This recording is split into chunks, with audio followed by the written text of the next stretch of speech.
जय हिंद दोस्तों, स्वागत दोस्तों आप लोग का आपके अपने YouTube चैनल शांतम स्टडी सेंटर में। जैसा कि दोस्तों आज हम लोग देखने वाले हैं क्लास 12 केमिस्ट्री चैप्टर 3 का वेरी इंपॉर्टेंट टॉपिक आरएनए समीकरण क्या होता है। जैसा कि दोस्तों इस टॉपिक में बच्चों को काफी ज्यादा दिक्कत होती है, आरएनए समीकरण को प्राप्त कैसे करते हैं, सरल रेखा का समीकरण कैसे होता है, ग्राफ क्या होता है, सारे दिमाग से बच्चों खराब हो जाता है। ठीक है, लेकिन दोस्तों यदि आज आप इस वीडियो में आ गए ना, जिसके बाद आपको 100% दावा करता हूं कि यदि आप इस वीडियो को अच्छे ढंग से देख लेंगे ना, तो आपको कभी भी आरएनए समीकरण में 1% का कोई दिक्कत होने वाला नहीं है। चलिए दोस्तों बिना टाइम को वेस्ट वीडियो को शुरू करते हैं। तो जैसा कि ध्यान दीजिएगा, टॉपिक का नाम है आरएनए समीकरण। ध्यान देखो आगे आखिर ये समीकरण कहता क्या, ध्यान समझो। आरएनए समीकरण समांगी गैसीय अभिक्रियाओं के ताप परिवर्तन के कारण वेग स्थिरांक k में होने वाले परिवर्तन को एक रासायनिक समीकरण यानी एक समीकरण से क्या क्या दर्शाया। ध्यान समझिएगा, यानी कहने का मतलब आर्हेनियस ने क्या काम किया बताओ, समांगी गैसीय अभिक्रियाओं में, यानी एक समांगी गैसीय अभिक्रिया थी जिसका सभी अवयवी कण क्या होता है, समान होते हैं। ठीक है, समांगी गैसीय अभिक्रियाओं में ताप परिवर्तन जैसे उन्होंने किया, तो जैसे वो ताप परिवर्तन हुआ तो उसके वेग स्थिरांक में क्या हुआ, परिवर्तन। तो उसके वेग स्थिरांक में होने वाले परिवर्तन को उन्होंने एक समीकरण से दर्शाया। उस समीकरण को हम लोग कहते हैं आर्हेनियस का समीकरण। अब हम लोग ये बातें क्लियर कर लेते हैं कि वो समीकरण है क्या। ध्यान समझो, समीकरण के बराबर क्या दिया है, a e के पावर माइनस में e अपान RT। तो उस एग्जाम में कभी कभी आता है कि मतलब आर्हेनियस के समीकरण को लिखिए और इसके मुख्य प्रतीकों को भी दर्शाइए। तो बताओ इसके प्रतीक कौन कौन से, उसको समझ लेते हैं। आखिर k बराबर क्या होता है, a बराबर क्या होता है, e बराबर क्या होता है, r बराबर क्या होता है, t बराबर। दो नंबर दोस्तों याद है, लेकिन 4 नंबर आपको पूरा आ जाएगा, आपको पूरा करना पड़ेगा। सरल रेखा का समीकरण प्राप्त करिए, समीकरण प्राप्त करना पड़ेगा। लेकिन अभी हम लोग यहीं तक समझे हैं। देखो यानी आर्हेनियस ने क्या काम किया कि वेग स्थिरांक जो k उसमें जो परिवर्तन हुआ, उस परिवर्तन को उन्होंने एक समीकरण से दर्शाया। उस समीकरण को हम लोग क्या कहेंगे, k बराबर a e के पावर माइनस e अपान RT कहेंगे। चलो इसके सारी वैल्यू लिख लेते हैं। k बराबर क्या है, k बराबर हमारा वेग स्थिरांक है। k बराबर क्या है बताओ, वेग स्थिरांक है। यहां तक तो कोई दिक्कत नहीं है ना। चलो अब बात करते हैं a क्या है। a बराबर हमारा आर्हेनियस स्थिरांक क्या है बताओ, आर्हेनियस, आर्हेनियस स्थिरांक है। चलिए k हो गया, a हो गया। अब अगली बात करते हैं, बताओ माइनस में जो Ea दिया है, यानी जो मान लेते हैं यहाँ पे जो Ea लिखा हुआ है, Ea हमारा सक्रिय ऊर्जा है। क्या है बताओ, सक्रिय ऊर्जा। ठीक है, अब देखो R क्या है, R बराबर हमारा गैसीय स्थिरांक। क्या है, गैसीय स्थिरांक। ठीक है, और जो T बराबर हमारा क्या है, परम ताप है। T बराबर क्या है बताओ, परम ताप है। बताओ यहां तक कोई दिक्कत तो नहीं है। देखो ध्यान से, k बराबर हमारा हो गया भैया वेग स्थिरांक, a बराबर हो गया आर्हेनियस का स्थिरांक, माइनस Ea बराबर क्या हो गया, जो Ea है हमारा सक्रिय ऊर्जा है, r बराबर क्या है बताओ, r बराबर गैस स्थिरांक है, और t बराबर हमारा परम ताप है। यहां तक तो कोई दिक्कत नहीं है। चलिए अब हमें से एग्जाम में कहेगा कि जो सरल रेखा का जो समीकरण है ना, उस हिसाब से इसको प्राप्त करके दिखाइए। चलिए तो सरल रेखा का समीकरण निकाल लेते हैं।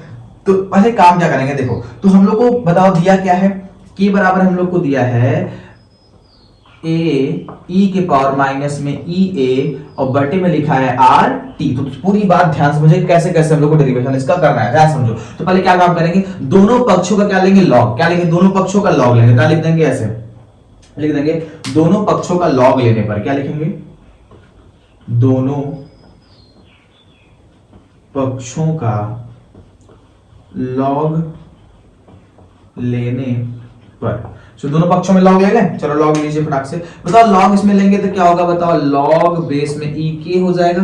तो इधर भी लॉग लेंगे तो क्या होगा, लॉग a e के पावर माइनस में EA बटे में RT हो जाएगा। बताओ यहां तक कोई दिक्कत नहीं है ना। अब ध्यान से देखो, हम एक चीज क्या देख रहे हैं, लॉग a इंटू e हो गया। क्या हो गया, लॉग a इंटू e हो गया। इसका एक फार्मूला होता है, उसको नोट कर लीजिएगा कॉपी में। ठीक है, उसको याद भी कर लीजिएगा। क्या बोलेंगे, लॉग m, लॉग बेस में ही कर लेते हैं, m इंटू n बराबर होता है log m, log m plus होता है log m। ठीक है, ये फार्मूला है। देखो ध्यान से क्या फार्मूला होता है, मान लेते हैं log हो गया, a को हम मान लेते हैं m और e को मान लेते हैं m। तो log m इंटू n बराबर क्या होगा, log m plus log m। देखो ध्यान से फार्मूला लिख दिया आप लोगों के लिए। ठीक है, log बेस में e m, देखो log m इन n बराबर क्या होगा, log m plus log m। तो इसको हम इस ढंग से यहाँ पे क्या करेंगे, तोड़ देंगे इसको। चलो फटाफट तोड़ना शुरू करते हैं। तो यहाँ लिखेंगे क्या बताओ, log बेस में e k लिखेंगे बराबर, इसको तोड़ो फटाक से, क्या होगा, एक बार होगा log a हो जाएगा, अभी प्लस घुसेड़ दो। एक बार क्या लिख देंगे, log बेस में e लगाते चलो, यहाँ पे क्या लिख देंगे, e हो गया। ठीक है, अब बताओ पावर में कितना है, पावर में हमारा है माइनस में ई ए बटे में आर टी। बताओ यहाँ तक कोई दिक्कत तो नहीं है ना, यहाँ तक तो काम हो जाएगा सबसे। अब एक चीज ध्यान से देखिएगा, तो हम लोग देख रहे हैं लॉग बेस में ई के दिया है और यहाँ लॉग बेस में ई ए दिया है और प्लस लॉग बेस में ई, देखो ई हो गया, ई के पावर दिया है माइनस में ई ए अपॉन आर टी। देखो कुछ ये इस तरह से दिख रहा है, किस तरह से दिख रहा है ध्यान समझिएगा। तो लिखेंगे लॉग एम के पावर एन, देखो यानी कि यहां मान लेते लॉग हो गया।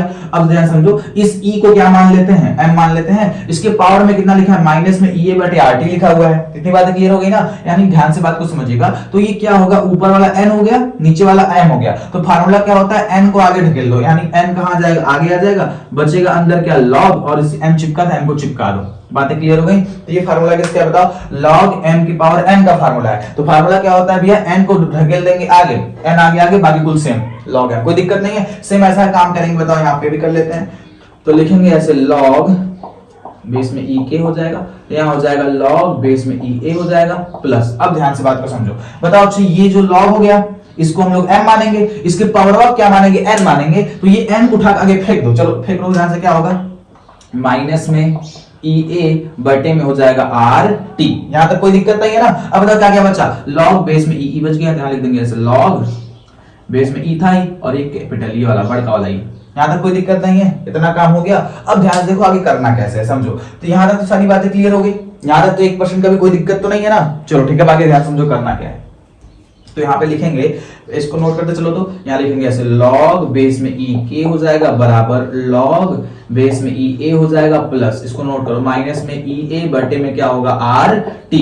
अब ध्यान से बात को समझो, ये जो लॉग ई होता है ना, लॉग ई की वैल्यू कितनी होती है, 1 होती थी। यहाँ लिख लीजिएगा, चूंकि लॉग बेस में ई या लॉग 10 ई कहो चाहे लॉग बेस में ई कहो, तो बात एक ही है, यानी उन सब की वैल्यू कितनी होगी, 1 होगी। लॉग बेस में 10 ई होगा तभी वैल्यू 1 होगी, लॉग बेस में ई होगा तभी वैल्यू कितनी होगी, 1 होगी। इसकी वैल्यू 1 होती है, तो गुणा किससे करेंगे, 1 से करेंगे। बताओ कोई परिवर्तन होगा, 1 से गुणा करने में हमें चीजें वही मिल जाएंगी। ठीक है, यहाँ तक तो कोई दिक्कत नहीं है ना, बोलो कोई दिक्कत नहीं होना चाहिए। अब ध्यान से बात को समझो, करेंगे क्या, अब इसको क्या करेंगे, लॉग 10 में चेंज कर देंगे। क्या करेंगे, लॉग 10 में चेंज कर देंगे। अब देखो अभी तक हम लोग यहाँ सारी बातें क्लियर हो गई, अब इसको लॉग 10 में चेंज कर देते हैं। लॉग 10 में चेंज करो फटाक से, चलो चेंज करते हैं। यहाँ पे हो जाएगा लॉग बेस में 10 के बराबर, इसको भी चेंज करो, क्या होगा, लॉग बेस में 10 ए प्लस हो गया। अब चलो यहाँ लिखेंगे माइनस में ई ए बटे।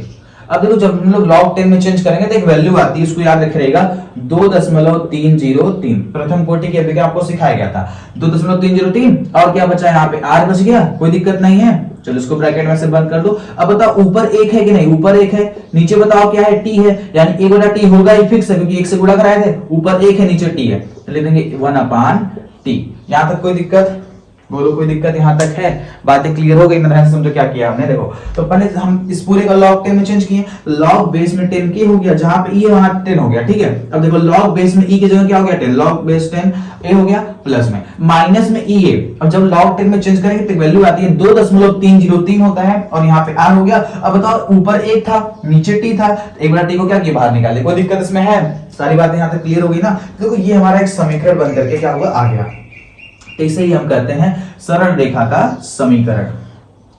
ठीक है, यहां पे काम करते हैं, इस माइनस वाले को आगे कर देते हैं, प्लस वाले को पीछे कर देते हैं, तब एक क्रम से बन जाएगा y बराबर mx प्लस c के रूप में क्या होगा, हो जाएगा। ठीक है, चलिए फटाक से इसको चेंज करके आगे पीछे कर लेते हैं। चलो यहाँ पे लिखो, यहाँ लिख देंगे हम क्या, log बेस में 10 के बराबर, इस माइनस वाले आगे करो कितना होगा, माइनस में ई ए बटे में 2.303 r हो जाएगा। बताओ इनटू में कितना लगा दे, 1/t लगा दे, प्लस में कितना बचेगा बताओ, log बेस में 10a हो जाएगा। बताओ यहाँ तक कोई दिक्कत है, एक बार इसको फिर समझ लो। देखो हमने क्या काम किया, जब बस इसको काम किया कि माइनस वाले को आगे कर दिया हमने। ठीक है, तो माइनस में e बटे 2.303 r हो गया, 1/t हो गया प्लस। अब बताओ log बेस 10 a को पीछे रख दिया, log बेस 10a हो गया। यहाँ तक कोई दिक्कत है, देखो समीकरण क्या बनेगा, होगा y बराबर mx प्लस में c। अब कोई दिक्कत है नहीं, देखो y का मान कितना आ गया, log बेस में 10k आ गया, m का मान कितना आ गया, माइनस में e बटे 2.303 r आ गया, x का मान कितना है 1/t है, प्लस c का मान कितना है, तो यहाँ अंतःखंड सुखेंगे log बेस 10a। यहाँ तक कोई दिक्कत नहीं है। अब देखो ग्राफ बनाने के लिए आया, ग्राफ पे कैसे दर्शाएंगे, आपसे कहा ग्राफ विधि से इसको दर्शाइए, तो कैसे दर्शाएंगे, ध्यान समझिएगा। बताओ जब ये खड़ा रहेगा तो बोलेंगे y, क्या रहेगा, y रहेगा, पड़ा रहेगा तो क्या बोलेंगे x, यहां तक कोई दिक्कत नहीं है ना, यानी इस अक्ष को y बोलेंगे, इस अक्ष को x बोलेंगे, यहां तक कोई दिक्कत नहीं है। अब ध्यान से समझो y को हम लोग क्या माने हैं, y बराबर क्या है log बेस में 10k, यानी ये y वाला लाइन क्या है, तो y वाली लाइन को हम लोग ऐसे लिख देंगे, क्या लिखेंगे बताओ, log बेस में 10k, ये y वाली वैल्यू होगी, ठीक है। अब देखो ध्यान से क्या काम करते हैं, x वाली वैल्यू देखो 1/t है, x के सामने देखो कितना 1/t, ये नीचे x की वैल्यू है, तो यहां लिख देंगे 1/t। तो यहां तक कोई दिक्कत है नहीं। अब एक काम करते हैं, ग्राफ को मिलाएंगे, तो ग्राफ को मिलाएंगे तो हमारा ग्राफ कुछ इस तरह बनेगा, ठीक है। तो ये जो रेखा जो गिराएगी उसे हम बोलेंगे m बराबर कितना होगा, माइनस में EA बटे 2.303 r, लिख देंगे माइनस में ऐसे, माइनस में EA बटे 2.303 r, इस तरह हो जाएगा। चलो ये m के लिए हो गई। अब देखो जो ये अंतःखंड c को क्या बोलेंगे, अंतःखंड c की वैल्यू क्या दे देंगे, अंतःखंड यहां लिख देंगे ऐसे, अंतःखंड, ठीक है, बराबर कितना होगा बताओ, log बेस 10a, तो लिख देंगे ऐसे log बेस में 10a, ठीक है।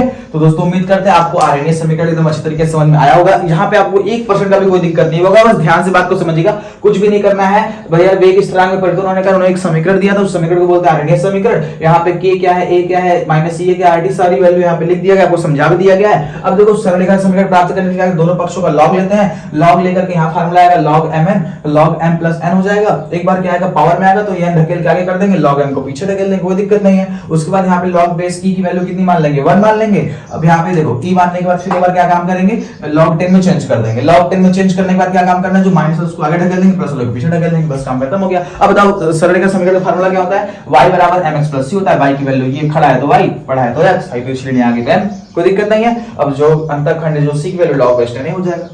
दोस्तों उम्मीद करते हैं आपको इस टॉपिक में कोई भी दिक्कत नहीं हुआ होगा। दोस्तों आपको वीडियो अच्छी लगी तो वीडियो को लाइक कीजिएगा, चैनल पर नए तो चैनल को सब्सक्राइब कर लीजिएगा, बेल आइकन नोटिफिकेशन को प्रेस कर, ताकि ऐसे ही मजेदार वीडियो आपको मिलती रहे, आप लोग मन लगा के पढ़ाई करते रहें।